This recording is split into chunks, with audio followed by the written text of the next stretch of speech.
और तालीम के साथ साथ तरबियत। तो सेहत अच्छी रखना, सेहत की हिफाजत करना, ये भी अल्लाह का हुक्म है। आप लोग ये बताएं, घर में चाय पीते हैं? नहीं पीते हैं। अच्छा, ये बात बताएं, आप लोग झूठ बोलते हैं? ये सबसे बड़ा झूठ, सबसे बड़ा झूठ है। आप बोल रहे हैं कि हम झूठ नहीं बोलते। देखो, झूठ बोलना बड़ा गुनाह है, छोटा गुनाह नहीं है। कैसा गुनाह है? बड़ा गुनाह। और झूठा आदमी जो है जहन्नमी होता है। जो आदमी झूठ बोलता रहता है तो अल्लाह के फरिश्ते उसका नाम के आगे लिख देते हैं कज़्ज़ाब। कज़्ज़ाब माना बहुत बड़ा झूठा। और कज़्ज़ाब का ठिकाना कहाँ है? जहन्नम में। जहन्नम। झूठ बोलने वालों से अल्लाह खुश होता है कि नाराज होता है? और अल्लाह जिससे नाराज होता है उसको जन्नत भेजता है कि जहन्नम? तो आप जहन्नम जाना चाहते हैं तो झूठ बोलेंगे? तो अब सच बोलो इस बार कि आप लोग आज से पहले झूठ बोलते थे कि नहीं? अब सच बोलो। अच्छा, झूठ बोलने वाले के मुंह से बदबू निकलती है। कैसी बदबू? जैसे कहीं आपने कुत्ता मरा हुआ, सड़ा हुआ देखा होगा, वहां से खुशबू आती है।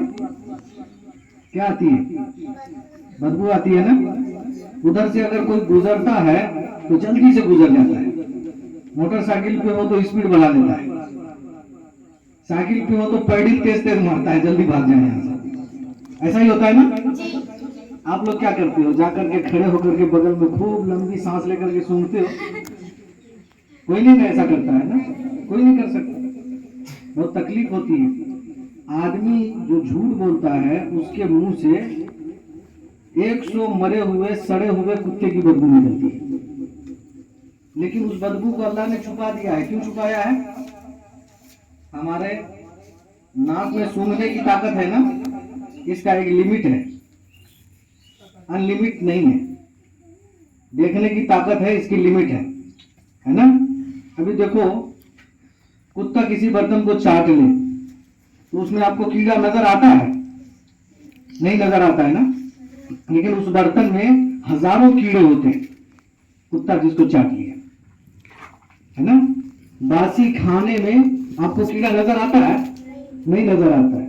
लेकिन अगर उसको देखेंगे डॉक्टर वाले शीशे से तो आपको सैकड़ों कीड़े नजर आएंगे। तो कीड़ा आपके सामने है और आपको नजर नहीं आता। क्यों? देखने की ताकत अल्लाह ने आंख में जो रखी है उसकी एक हद रखा, अनलिमिटेड नहीं है, लिमिट है। तो दुनिया में देखने की ताकत, सुनने की ताकत, चखने की जो ताकत है, सूंघने की जो ताकत है, इसका अल्लाह ने लिमिट रखा, अनलिमिट नहीं है। तो बहुत सारी चीजें हैं जो सामने मौजूद है, हम देख नहीं सकते। ऐसे बहुत सारी बदबू ऐसी है जो है लेकिन हम सूंघ नहीं सकते। क्यों नहीं सूंघने की ताकत दी अल्लाह ने? ताकि हम जिंदा रह सकें। अभी ये झूठ बोले, बगल में आप इसका बैठ पाएंगे? है ना, नहीं बैठ पाएंगे ना, भाग जाएंगे। तो सब से भागता फिरेगा, बल्कि उस बदबू से सबके दिमाग की नसें फटने लगेगी, आदमी जिंदा नहीं रह पाएगा। तो अल्लाह ने इम्तिहान की जगह बनाई है दुनिया को, इसीलिए यहाँ पर झूठ बोलने की जो बदबू है उसके ऊपर पर्दा डाल दिया है। इंसान उसको सूंघ नहीं पाता, लेकिन फरिश्ते उसको सूंघते। फरिश्तों को वो बदबू महसूस होती है। इसीलिए जब कोई लड़की झूठ बोलती है, कोई लड़का, कोई मर्द, कोई औरत झूठ बोले तो रहमत के फरिश्ते उससे भाग जाते हैं। बदबू उनको बर्दाश्त नहीं होती। फरिश्तों को तो कच्चे लहसुन और कच्चे प्याज की बदबू भी बर्दाश्त नहीं होती है ना। इसीलिए मस्जिद में कच्चा लहसुन, कच्चा प्याज खा करके जाना मना है कि नहीं। तो फरिश्तों को तो कच्चे लहसुन और प्याज की बदबू भी बर्दाश्त नहीं होती है। वो झूठ की बदबू कैसे बर्दाश्त करेंगे जो सैकड़ों मुर्दार के बदबू की बराबर है। तो रहमत के फरिश्ते दूर चले जाते हैं उससे, और करीब कौन आता है? शैतान। क्योंकि शैतान को पखाने ही में मजा आता है, बदबू ही में मजा आता है। सबसे ज्यादा शैतान कहाँ होता है? बैतुल खुला में। सबसे ज्यादा शैतान वहां होता है जहां ज्यादा गंदगी होती है। इसीलिए ऐसी जगह पर जाने से पहले क्या दुआ सिखाई गई? अल्लाहुम्मा इन्नी अऊज़ु बिका मिनल खुब्सी। माशाअल्लाह, आप लोगों को याद है दुआ? ये दुआ पढ़ते हो? पढ़ना भी जरूरी है, सिर्फ याद करना नहीं, पढ़ना जरूरी है।